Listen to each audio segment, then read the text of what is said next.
Est-ce que c'est le jour ou est-ce que c'est la nuit? Hem,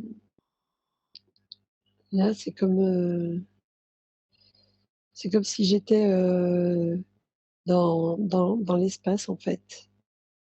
Dans l'espace, donc il fait plutôt, nuit, hem, avec des étoiles, des poussières d'étoiles partout autour.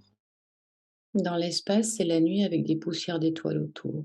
Ouais, Est-ce que tu ressens avoir un corps, une forme? non, Non, d'accord. c'est comme si j'étais, une de ces poussières. Tu as l'impression d'être une poussière, comme les poussières d'étoiles que tu vois.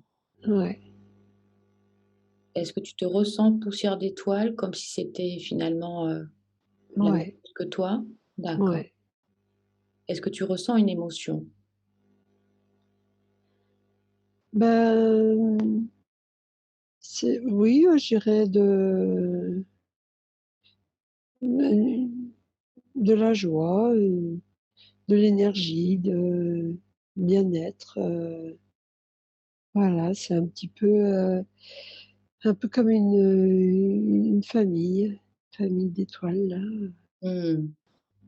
De la joie, de l'énergie, du bien-être et tu ressens, être dans ta famille d'étoiles.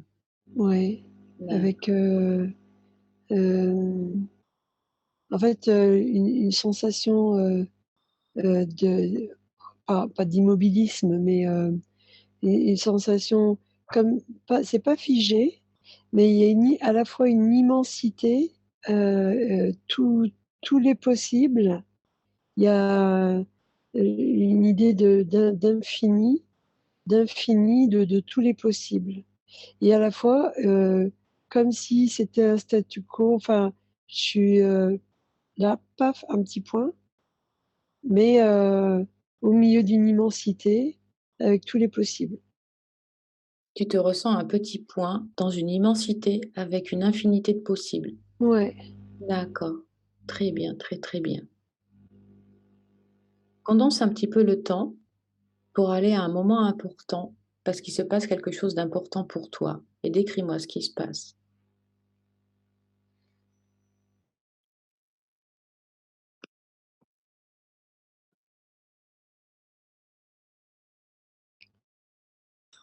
hem,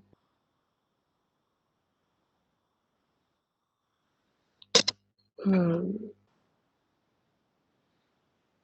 là, c'est comme si j'étais, entourée, d'êtres de lumière et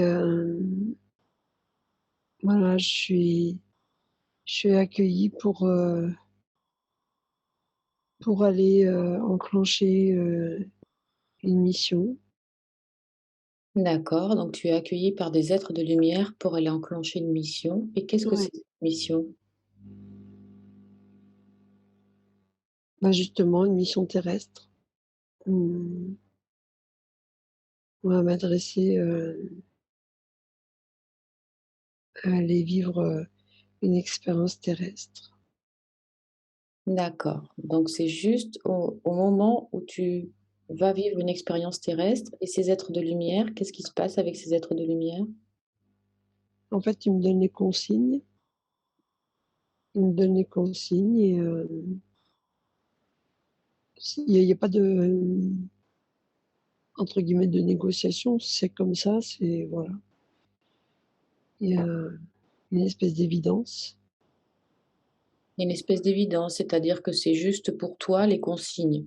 Ouais, en fait, il y a pas de, il y a pas de ressenti, de négociation possible ou quoi. C'est c'est une évidence, c'est comme ça. Voilà, c'est le moment, enfin, ça fait partie des choses, et de l'organisation, quoi, donc voilà, c'est parti. Et ces êtres de lumière, tu peux les reconnaître? Bah, là, je vois, un être avec, alors est translucide, heu, si je devais le comparer à quelqu'un, il ressemblerait un peu à Jésus, quoi, les cheveux longs, une longue barbe, longue moustache, des longs vêtements, translucides, voilà. Et Il tu y as a fait Enaël, bien comme prénom. quel prénom? Enaël. Enaël. Ça, c'est l'être de lumière ou c'est toi?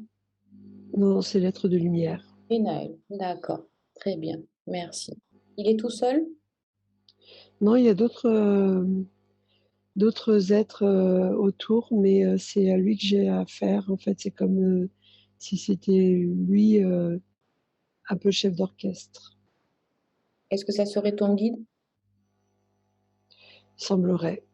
D'accord. Ton guide pour cette incarnation ou ton guide en tant que lumière? Bah, là, c'est pour, cette incarnation. D'accord. Comme si pour chaque incarnation, il y avait un guide différent? Et ouais, il y a,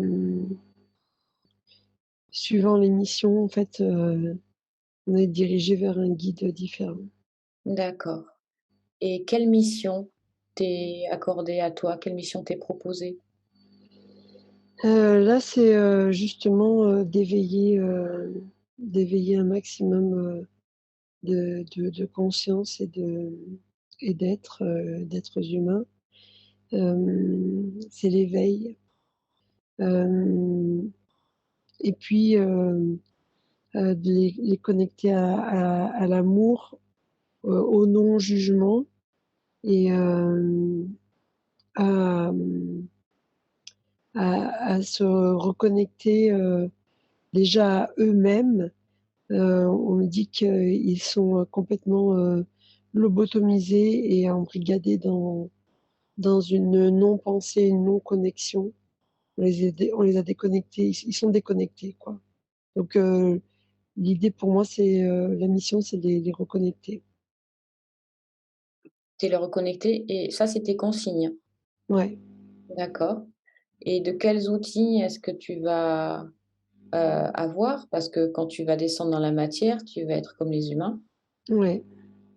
Donc est-ce que tu Hem, as particulier l'empathie, l'écoute, l'affection, hem et puis l'amour, l'attention, en fait, c'est l'attention qui est importante. Une attention dirigée vers l'autre. Moi, de mon côté, je vais vivre les expériences, qu'ils sont amenés à vivre pour pouvoir les écouter et les comprendre, comprendre ce par quoi ils vont passer, leurs aveuglements et leur déconnexion. En fait, je suis envoyée sur cette, mission à vivre ce qu'eux, ils ont vécu, tout en ayant gardé moi, la conscience de la connexion et donc en ayant gardé, en mémoire cette connexion et en ne la reniant pas, en ne la coupant pas, je vais pouvoir, eux, les reconnecter à ça. d'accord, et de quelle manière tu pourras garder cette connexion? Parce que quand tu vas descendre dans la matière, tu auras le voile de l'oubli. Oui, en fait, j'ai négocié, d'avoir une mémoire, en fait, qui, de manière, alternative, me bascule, dans le voile de l'oubli et de temps en temps se lève. J'ai une mémoire un peu spéciale qui est, temporaire, et qui me fait vivre pleinement l'instant présent, hem, me faisant un peu occulter une mémoire à long terme et donc j'ai, des variations de mémoire, qui, de temps en temps me déconnectent ou me reconnectent. Mais les moments de déconnexion me permettent de vivre pleinement l'expérience et c'est OK, j'en ai conscience, et j'arrive bien à splitter entre ces jeux-là, en fait, ces différents états. D'accord, et quand tu dis: «J'ai négocié», c'est possible de négocier? Ouais, alors je disais, justement qu'il y avait pas de négociation, mais en fait dans c'est pas une négociation, c'est une condition, c'est-à-dire qu'on m'a, on m'a permis, heu bah, d'avoir ces outils-là. Quand tu dis que c'est une condition, ça veut dire que, sans cette condition, tu redescendais pas dans la matière? Oui, ça fait partie des conditions, de fonctionnement, mais bon, c'est comme je disais une évidence, c'est-à-dire que c'est comme ça. Il y a, d'un point de vue humain, c'est comme si je percevais ça comme une négociation, mais en fait, il y a pas de négociation, c'est comme ça. De quelle famille d'âme tu appartiens? Bah, je sais pas. Ils sont, ce sont des êtres, des êtres de lumière avec, j'ai pas de nom qui vient, mais ils ont Et tous si des, si tu savais la réponse intuitivement, quelle est la première chose qui viendrait? je sais pas. Très bien, très, très bien. Cela va se clarifier, hein. Plus tu vas avancer dans Mmh. l'expérience et plus tu vas savoir les choses. Mmh. Plus tu te concentres sur ta respiration et plus tu sais les choses. Alors, j'aimerais savoir, on va demander à l'être de lumière, est-ce que l'incarnation qui est en train de se préparer est l'incarnation actuelle de ta vie actuelle ou est-ce que c'est d'une autre incarnation dont on parle? Non, c'est de la vie actuelle. D'accord. Est-ce que c'est juste d'aller descendre, dans cette incarnation actuelle ou est-ce que on va passer à une autre incarnation? Non, c'est juste. C'est juste. Très bien, très, très bien. Alors je vais te demander de continuer à avancer dans le temps pour avancer donc dans le temps, dans la conscience que nous sommes en train d'explorer pour aller à un autre moment important de ce qu'elle est en train d'explorer. Mmh. Et dis-moi ce qui se passe.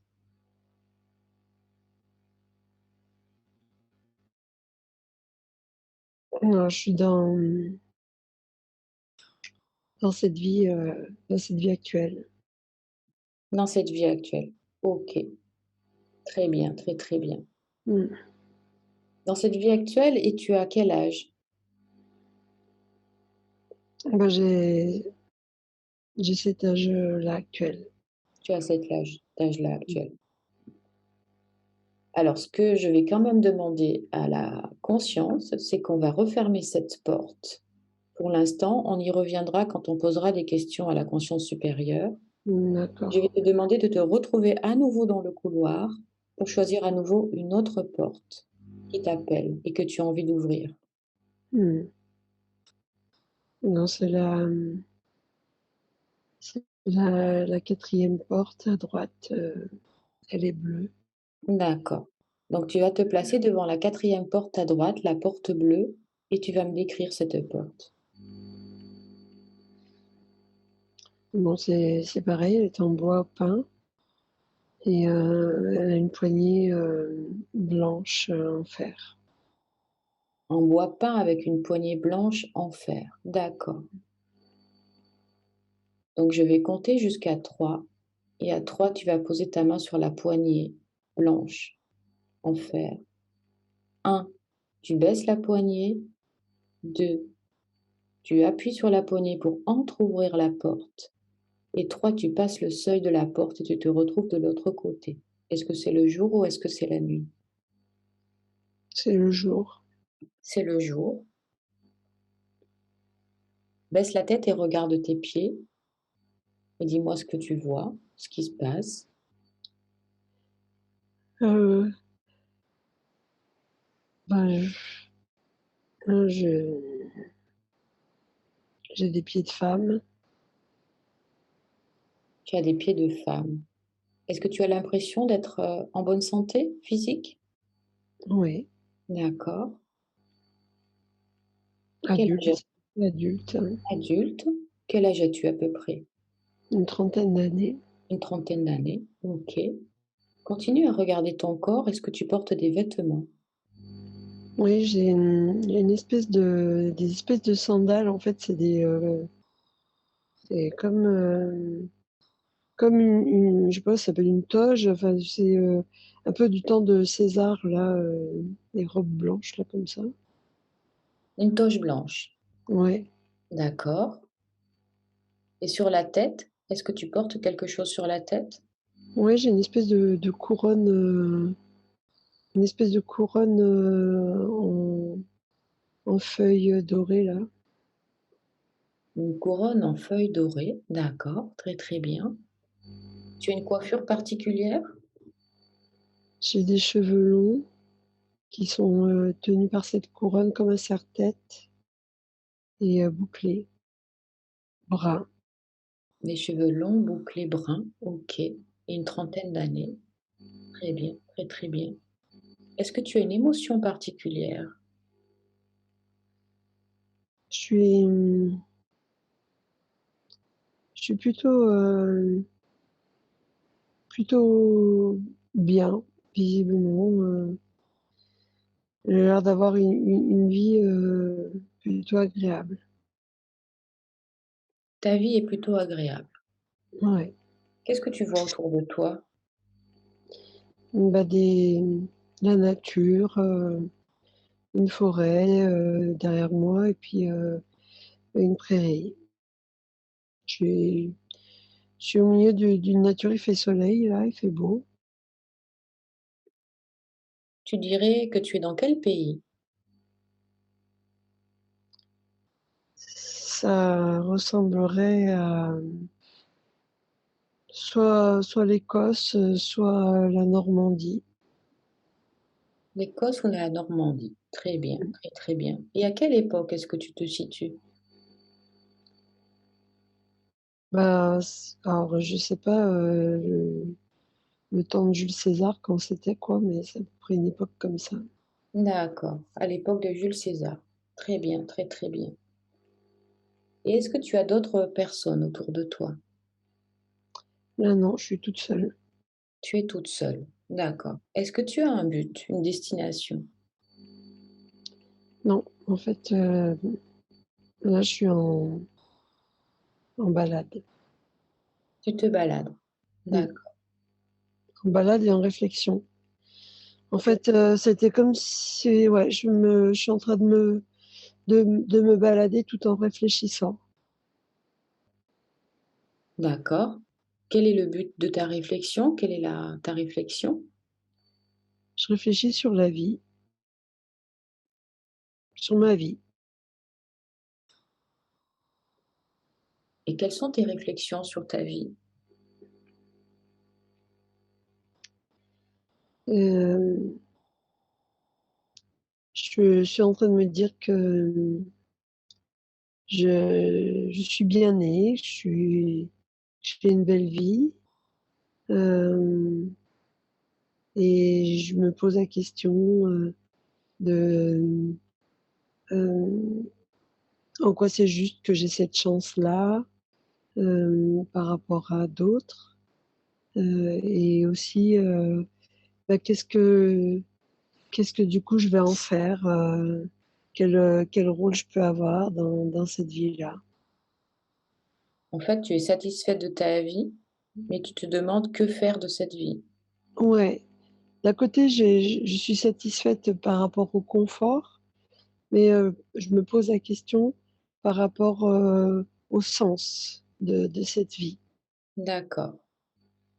Tu as l'impression de manquer de sens dans ta vie?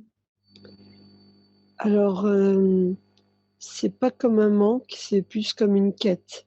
C'est comme, hem, d'avoir conscience d'avoir, de la chance et de qu'est-ce que je peux en faire? Une quête de sens, en fait. Ouais. Très bien, très, très bien. Donc je vais te laisser condenser le temps pour avancer dans la vie que nous sommes en train d'explorer. Hem, Connais-tu le nom de cette, femme? Mmh. Élisabeth. Élisabeth. Donc je vais te demander de condenser le temps pour aller dans la vie d'Élisabeth que nous sommes en train de d'explorer, pour aller à un moment où il se passe quelque chose d'important pour elle. Et dis-moi ce qui se passe. Elle est dans une assemblée en fait comme, comme une conférence, ça ressemble au Sénat, mais bon, un peu plus dans le temps de César, quoi. C'est assez cossu, il y a des gens importants. Et, et elle mène une conférence. Elle mène une conférence et elle exprime des choses importantes sur la vie, justement.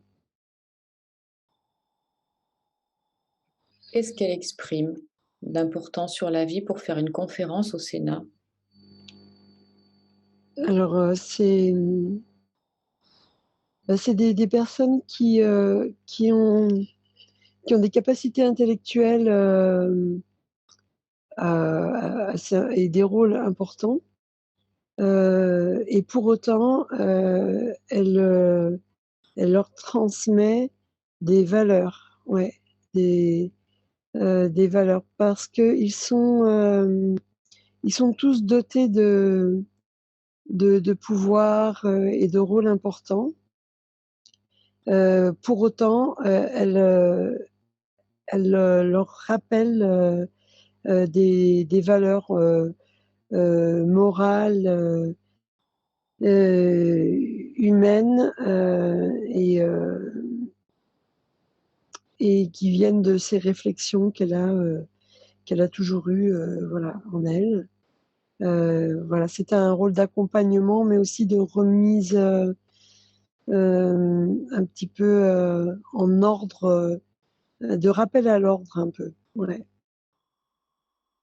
Quelle C'est une fonction a-t-elle en tant que quelle fonction a-t-elle en tant que femme pour pouvoir rappeler à l'ordre des hommes au niveau du Sénat, des hommes qui ont du pouvoir et des fonctions intellectuelles importantes? c'est une sage. Elle a, elle a comme un rôle de sage et d'enseignante quelque part. Quel âge a-t-elle? Elle a une quarantaine d'années.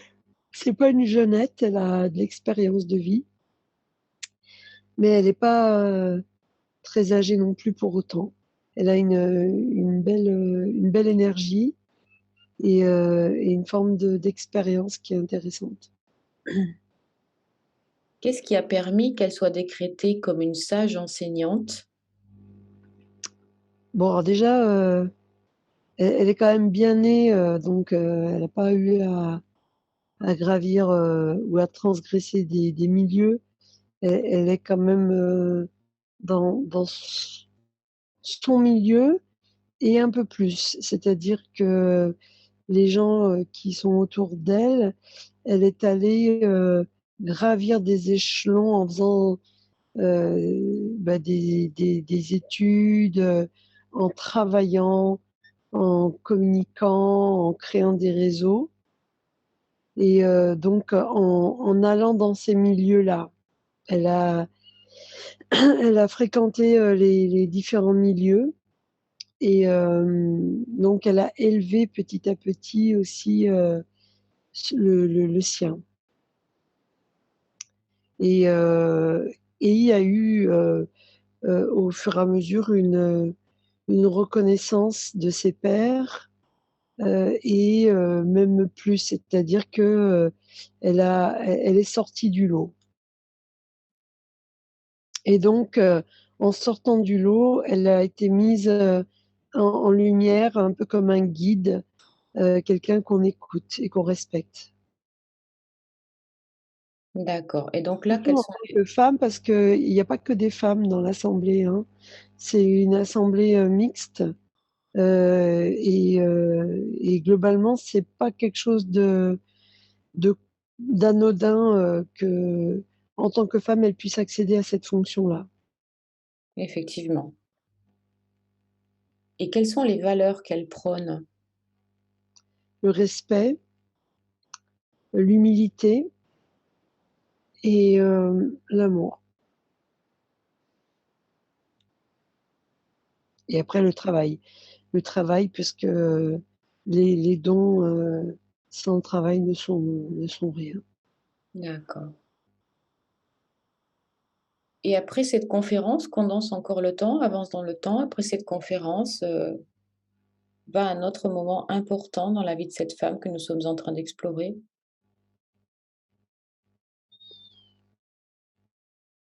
Elle voyage,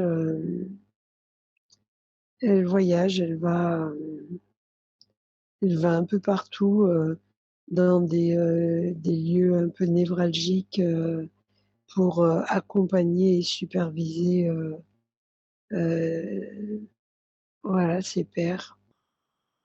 Elle a elle est elle est souvent sur la route, hein, elle, elle va à la rencontre, de nouveaux endroits, de nouveaux lieux, des lieux qu'elle connaît pas et des gens qu'elle connaît pas non plus. Là, pour le coup, c'est des gens qui ont une reconnaissance pour elle, mais, elle, elle ne les connaît pas. D'accord. Et comment est-ce qu'elle choisit ces lieux et ces gens? On l'invite, on la fait venir.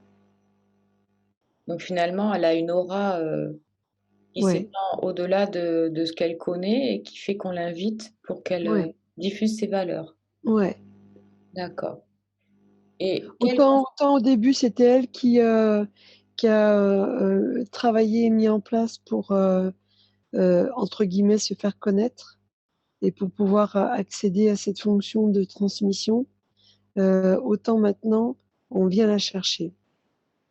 d'accord. Et qu'est-ce qui a fait le déclic? Bah, en fait, l'impact, que ça a eu dans la vie des gens qui l'ont écoutée, et donc ça s'est révélé être puissant, suffisamment puissant pour que les gens, heu, ben, légitiment, son rôle. Et quel impact ça a eu dans la vie des gens? Bah, une reconnexion à leur part divine et à leur, une réconciliation entre leur part divine et leur part humaine. Donc un déploiement de leurs dons, et de leurs capacités qui étaient endormis jusqu'à présent. Donc c'est une transformation, et une révélation pour eux, qui est assez énorme. Très bien, très, très bien. Et est-ce qu'elle va continuer à faire ça jusqu'à la fin de sa vie, les voyages? Bah là, elle est en train de faire ça. Non, il arrive un moment où, en fait, elle va se recentrer et de nouveau en fait, la vie, c'est une sinusoïde, l'expansion et recentrage, expansion, recentrage, ça crée un espèce de battement et d'oscillation. Donc, après cette phase d'expansion, il y a de nouveau une phase de recentrage, où là, il y a un travail, de de déjà de concentration sur soi, d'écriture et de travail sur soi aussi. Hem, pour la phase suivante et la phase suivante va être, sur, une diffusion et une transmission, non plus en présentiel, en web, en physique, mais, en transmission par écrit, oui, par, des moyens indirects que peuvent être, l'écrit ou voilà ou la transmission indirecte avec les pairs qui sont eux-mêmes, formés et éveillés, quoi. D'accord, donc elle, elle transmet par l'écrit à des êtres déjà formés qui, eux, vont aussi transmettre par l'écrit? Ouais. Bah, après ils peuvent, transmettre en physique ou essentiellement en physique et puis d'autres après vont suivre un peu le même chemin, hein. C'est-à-dire qu'il arrive un temps où, il y a une transmission écrite aussi qui se fait. D'accord, très bien, très, très bien. Et elle, ensuite, elle continue comme ça jusqu'à la fin de sa vie ou est-ce qu'il se passe? quelque chose d'important à nouveau pour elle dans un autre contexte, un autre domaine? Non, après, ben, en fait, elle a, elle a réalisé sa mission de transmission. Euh, donc après, elle continue d'accompagner ponctuellement quand on la sollicite pour des cas. Mais après, globalement, elle est aussi dans profiter de sa vie, d'être aussi dans profiter de cette vie humaine, terrestre. Elle a quel âge là au moment où on la voit? On- Elle a une soixantaine d'années. D'accord. Et qu'est-ce qu'elle fait pour profiter de sa vie terrestre actuellement? Elle est dans la beauté de la vie, dans la nature, euh, les plaisirs de la vie, la cuisine, la lecture, la peinture, euh, la musique, les sorties, les moments aussi seuls. Et c'est très paisible, très tranquille. C'est paisible. OK, très, très bien. Est-ce que ça se passe comme ça jusqu'à la fin de son existence? Ouais, D'accord, très bien. Est-ce qu'on peut aller jusqu'à son dernier souffle? ouais. Très bien. Donc je vais te demander d'aller jusqu'à son dernier souffle et de te voir au moment où tu sors du corps. Est-ce qu'elle est montée directement dans la lumière ou est-ce qu'elle est restée un petit peu sur les plans terrestres? Bah là, elle reste un petit peu sur les plans terrestres, voilà, pour profiter encore de, de ces plaisirs-là. D'accord. Est-ce qu'elle y est toujours ou est-ce qu'elle est montée dans la lumière? Non, là, ça y est, elle est dans la lumière. D'accord, très bien. Donc je vais te demander de l'amener au moment où en fait elle fait le point sur la vie que nous venons d'explorer, avec peut-être des sages, avec peut-être un cercle. Ouais, bah, elle est avec ces êtres de lumière, l'espèce de conseil là. Euh, D'accord, ouais. Et elle est satisfaite de sa mission. Elle, bah, elle a conscience qu'elle était plutôt quand même agréable, euh, axée sur du travail, mais avec beaucoup de plaisir quand même dans, dans le travail réalisé. Beaucoup de lumière et de beauté et, et une forme de légèreté dans la deuxième phase. Autant dans la première phase, il a fallu beaucoup travailler pour gravir un peu, ouvrir les portes et avancer. Autant dans la deuxième phase, c'était plus facile, plus aisé parce que les fondations étaient posées. Cependant, c'est une femme qui a, qui a rencontré beaucoup de monde sur son trajet, mais je la vois seule. Elle n'a pas,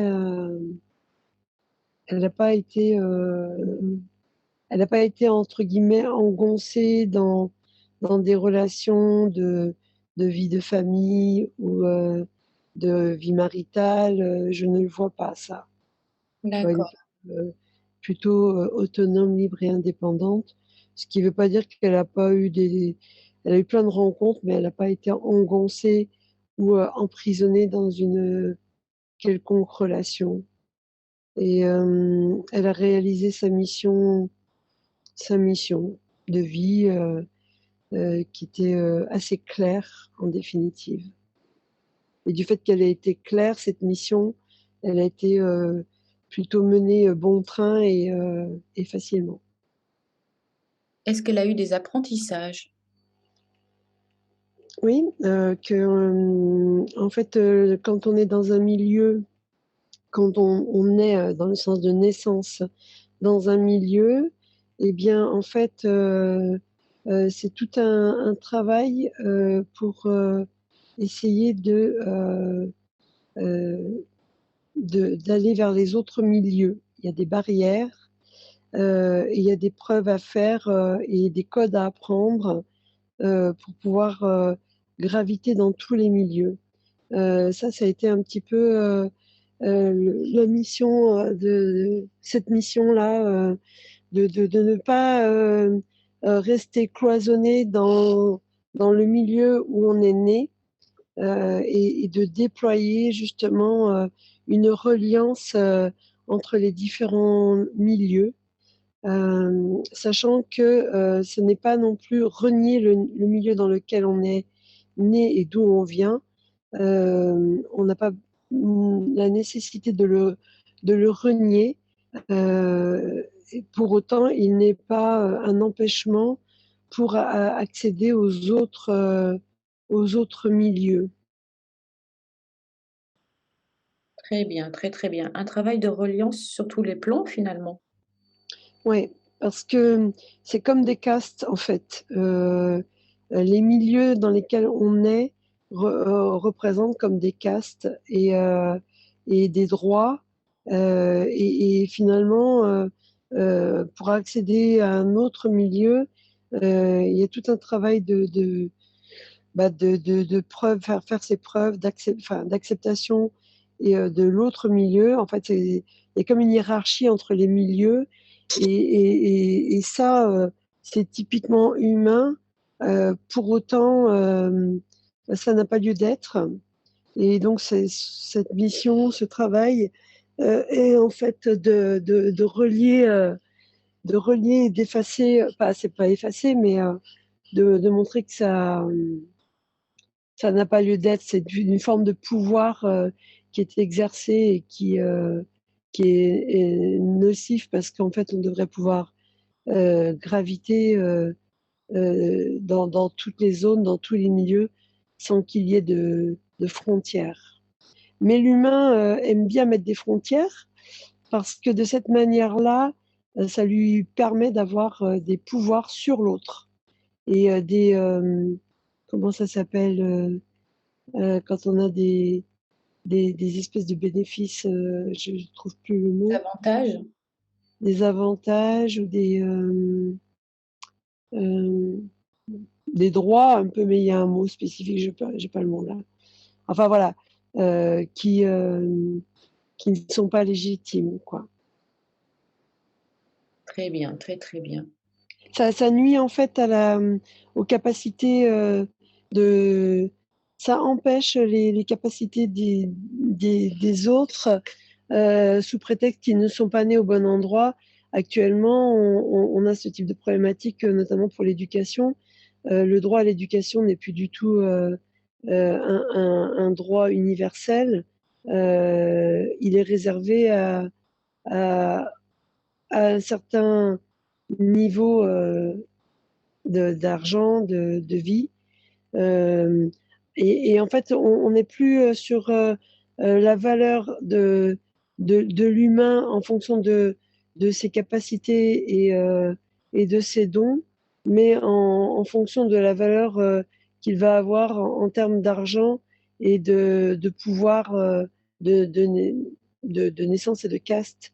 Et, et son rôle, c'est d'effacer ça et de permettre à tout un chacun de graviter là où il souhaite aller et là où D'accord. il est en droit d'aller. Mais bon, les forces en place sont puissantes.